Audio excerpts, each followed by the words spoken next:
There's been a lot of war recently, you might have noticed. It's a cliche to say that ours is an increasingly chaotic world, but without doubt, since at least 2022, it's also true. I'd go back further personally, but events in the last 4 years specifically speak for themselves. The first mass interstate war in Europe since 1945 began with Russia's invasion of Ukraine 4 years ago. And October 7th, a year later, though certainly not the start of anything, not if you're familiar with the history of Israel-Palestine anyway, has led to what is, essentially, an intermittent large-scale regional war. Some would say it's the foothills of World War III. In recent years, Israel has attacked Lebanon, Yemen, Syria, Qatar, Iran, and Iraq. Last year, we saw the 12-day war. And then in 2026, we've seen an extraordinary conflict between the US and Israel on one side and Iran on the other. So far, that looks to be a stalemate. But with the conflict potentially restarting at any moment, people and global markets are on edge. In all likelihood, a sustained closure of the Strait of Hormuz will take Europe and Asia, not to mention the Gulf states, into a prolonged recession. Whole regions of the world are now seeing their economic fate being determined by armed conflict. And it's within that context that NATO and Trump's White House are demanding that the Europeans in particular spend more on defence, that we do our bit. And of course, that includes Britain.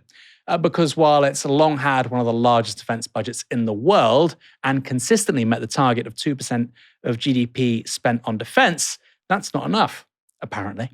This debate has been important, but at times infuriating, which is why an article published in the New Statesman today by my co-host this evening, James Schneider, is so important. It's titled The Great British Defence Con, and it concerns the drive towards making Britain completely dependent on the US military. It starts with this. An invoice is arriving for British defence. In Westminster, the argument is how to pay it. Spend more, says Lord Robertson, former NATO chief. Spend faster. Britain is underprepared, underinsured, not safe. Keir Starmer, this is very well written, James, I have to say. Thank you. Keir Starmer promises to lift defence spending to 3% of GDP, with NATO's new targets pushing it higher still. 3.5% on the military, 5% on security by 2035. The number rises. The plan does not exist. No one can say yet, in public and in detail, what this money is meant to buy. Not which threats it answers, not which vulnerabilities it reduces, not which dependencies it ends. Just a percentage. That 5% is about supply chains and whatnot. You write, and this is a killer line in the article, defence is framed as a share of GDP, as though a percentage were a strategy. Very clear, I think very accurate. Why on earth is the default thinking on this matter one where if we just spend 3% rather than 2.5%, we're safe? I mean, I think to any sensible person, this is an insane way to carry on. Yet, seemingly savvy people in media, politics, have just adopted that framing wholesale. Why? I think because they don't hear, in part, anything else. Our defence establishment is hugely Atlanticist and is greatly tied into the US-led military-industrial complex. Let's take Lord Robertson there, who's not a neutral player in this game. He was the Defence Secretary back in the late 90s, and he authored the Strategic Defence Review then in 1998, which said that Britain would have an expeditionary military, i.e. we'll go abroad to fight, and we would do so in partnership with the United States. The aim was to be the primary partner of the United States. Only a minority of the spending would be spent actually on national defence.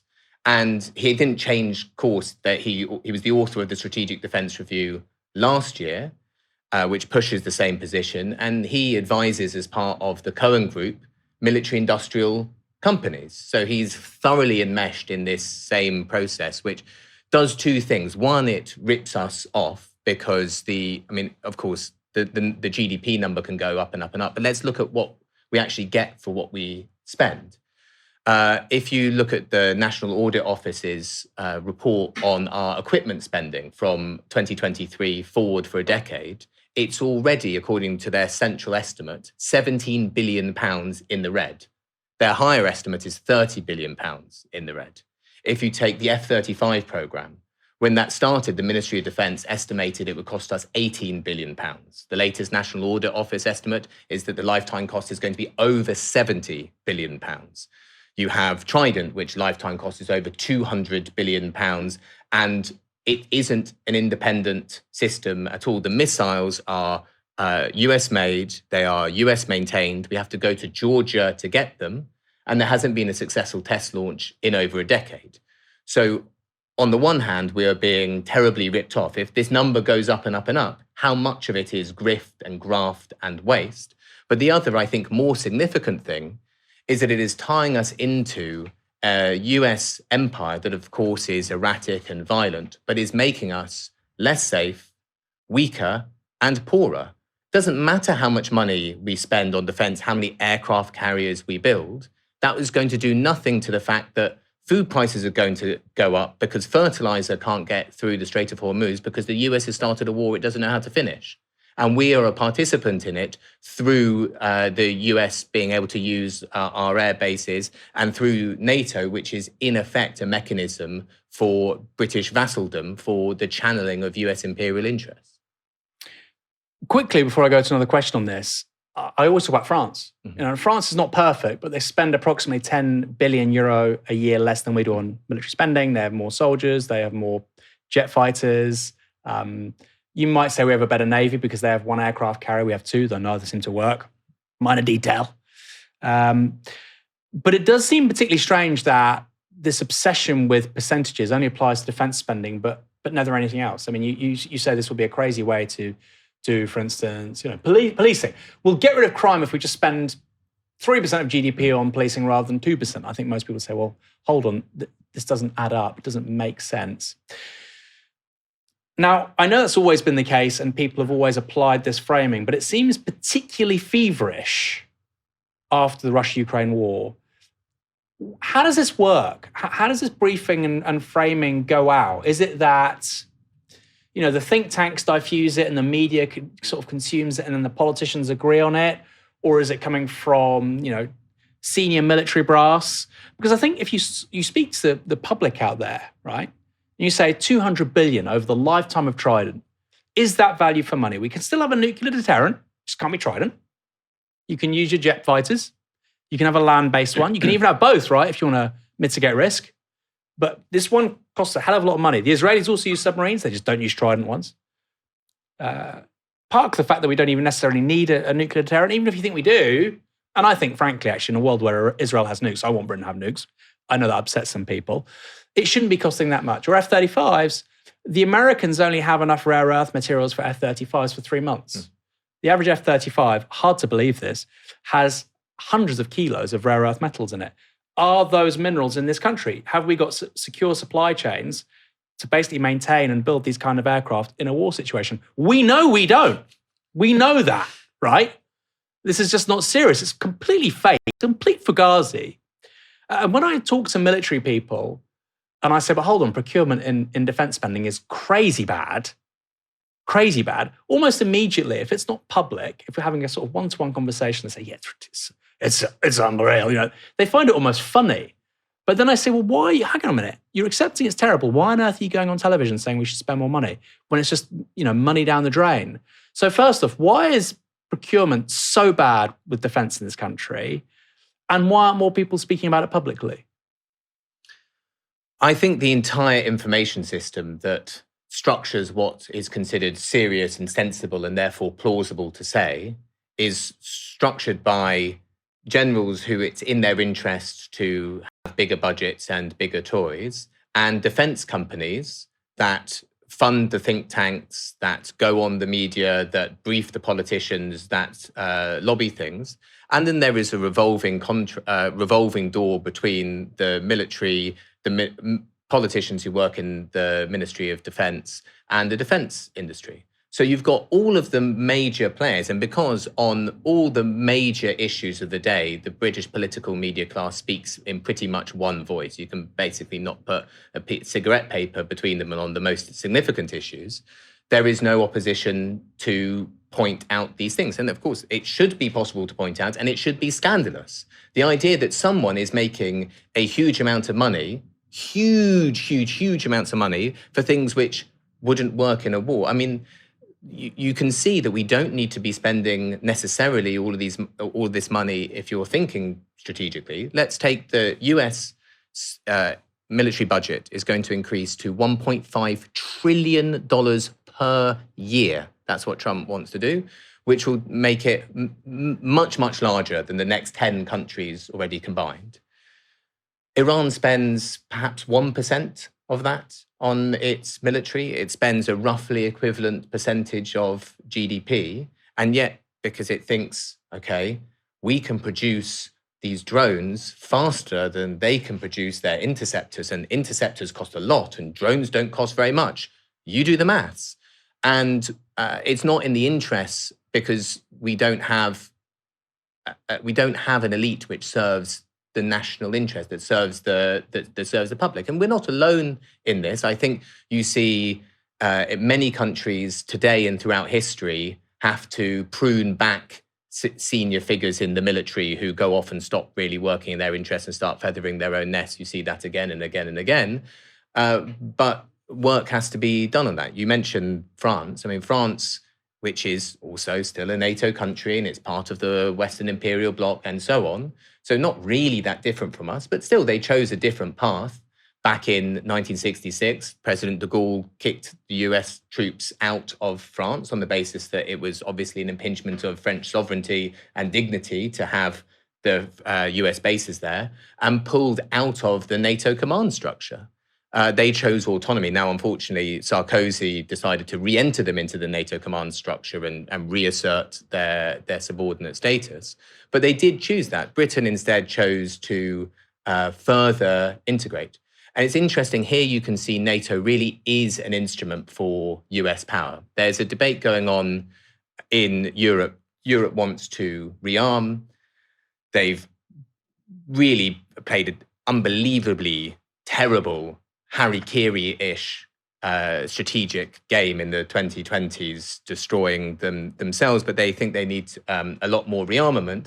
And they've started to realize that the US is taking them for a ride, and the US really has been taking them for a ride. Just to illustrate that, since 2022 to 2024, European, including British, members of NATO increased their defense imports by 155%. 2/3 of them are US American, which is why their defense companies' share prices are going through the roof. So now the debate within Europe is, well, shouldn't we have some national champions? There should be some European companies. We should spend some of this massive bonanza of money that we're going to spend on military objects, at least spend some of it here. And interestingly, NATO officials are arguing against them to say, no, you should carry on using the US stuff, even though NATO is headed nominally by a European and is nominally an alliance between supposed equals, although, of course, it's not. It's just an expression of US power. Yeah, I mean, the Mark Rutte, the way he's behaved recently, the former Dutch PM, is just astonishingly bad. I want to stick on F-35s for a second, because this has to be one of the worst deals in military history. So we haven't got the supply chains to keep building these things and to keep maintaining them. We've been fed possibly a lie about even their stealth capacities, given the Iranians just shot one down. They didn't land it in Iran. It landed elsewhere, but they hit it. We also can't do the stealth coating here anyway. So even if it does work, we can't do it. Yeah. So, it's just to spend $70 billion on jet fighters, which were well behind schedule, which we can't maintain or service, which probably have a kill switch, if we're quite frank. We know that we won't be able to update software regardless without the Americans helping us. It just seems like such a terrible deal. But you have to be some wacky leftist to say this in the British media. You know, if you think that the F-35s are a bad deal, it means you're some persona non grata. But when you do, I mean, when I go on, other broadcast media and talk about it, they don't really have a response to it, in part because it's been such a taboo subject, nobody has gone on and said it. So they've never heard the argument where someone goes, oh, you actually read the National Audit Office, what it says, whether we're getting good value for money. And there's no other area of government spending where you would be allowed to get away with. So, let's take HS2. There's a lot of correct outrage at the overspend, the inability to deliver, and so on. But what's happening in defence every single day is the same, equivalent, or worse, and you don't have any of it. And I think it's something that we should all push quite hard on, because the drive to expand military spending, which is also going to be used to discipline the population. If you look at the main strategic role that the political media state class play on behalf of the ruling class in this country, is to lower the expectations of the public. Lower the expectations about what you can have. That's a clip right there. That is their strategic purpose.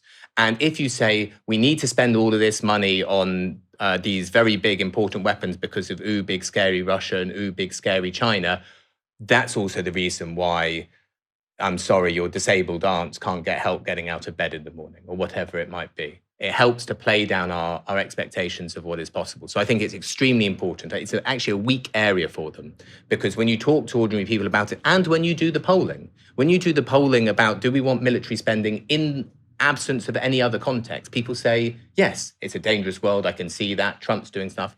When you put that polling question in the context of any other priority, it completely falls apart. Like support for our alliance with Israel, like support for our subordinate alliance with the United States. Let me pick your brain on that then quickly. Last question. Do we need a campaign to get US military bases out of the UK? Yes, I think so. I think that would be a good thing. There's no reason to have US forward positions here in Britain. We've seen how the US doesn't care about its forward positions when they are under attack, as we saw in the Gulf, where Iran was able to hit back against US bases, and the US didn't particularly seem to care, and in fact moved some of its defense capabilities to cover Israel instead. It doesn't make us remotely any safer, and in some ways it makes us a target. Part of the reason why the argument within the security state for why we absolutely have to have, or absolutely had to have, Trident or Trident equivalent things, which are basically deliver a nuclear warhead through a ballistic missile that could reach Moscow, is because we are the final warning on our side of the ledger in a nuclear confrontation during the Cold War. Warsaw was their final warning on their side of the ledger.